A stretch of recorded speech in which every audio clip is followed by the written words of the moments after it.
Icarus legend, where this man wanted to fly and reach to the heavens, but eventually the sun's heat burned his wings down and he fell to the ground. I'm calling it the Greening of Icarus because according to my story, the earth is in love with Icarus, and she always wanted to possess him, but she could not. So eventually when he falls down to the earth, that is when the earth finally claims him and covers him with her greenery. And Icarus becomes part of her, and they are united at last. There are these images here of different body parts which convey the total consummation of Icarus, and where only memories of Icarus or his legendary flight are left, and everything else has been green. It is in a way a larger metaphor for man's relation with the earth. How despite his flights of fancy, despite him trying to go somewhere, improve himself, become bigger than himself, all comes to nothing. And in the end, everything sort of is driven by gravity towards the earth. And in the end, everything is green. It's also a story of resurrection and recycling, where things are absorbed in the earth and reproduced as something else, something different, transformed. It's also a story of transformation. That's the story of Icarus. This is for a show which is about love stories. And I chose the Icarus story, which was usually known as a story of heroism, not so much about love. But I wanted to sort of transcreate that myth into something more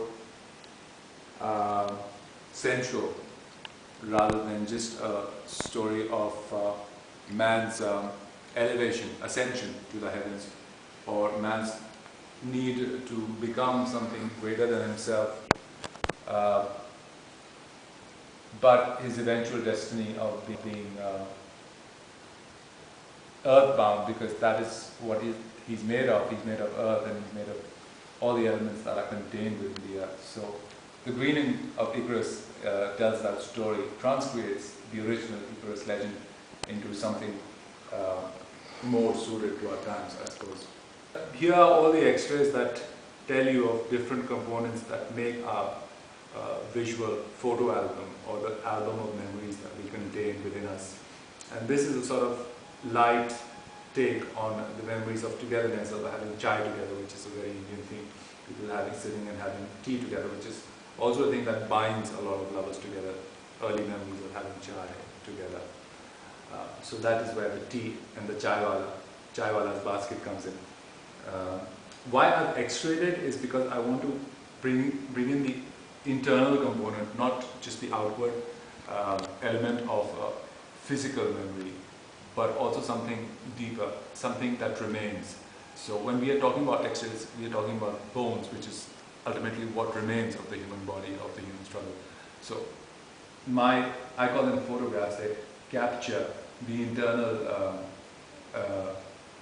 internal residuary thing that is left after the Icarus-like journey of man ends, after everything is over and he returns to the earth. This is also taking the story of Icarus' flight and his ultimate destiny of being bound to the earth. This is sort of symbolically put together about his feet being tied to the ground, where the ground was trying to claim him, but it is his destiny to at least attempt this flight that he's been wanting to. And so the feet are sort of bound by wire that is pulling him down. Then we go to the pelvis, which also sort of symbolizes to me the carnality of love and this consummation of love. But here the pelvis is clouded by different other elements, which sort of they are tantalized. They sort of come in the way of the eventual consummation. To the other part where the rib cage is shown, where tubes are coming out of the rib cage, which are a sort of tentacles which sort of attach us to different people are objects of affection. And then there is a heart, which is a wound up tape.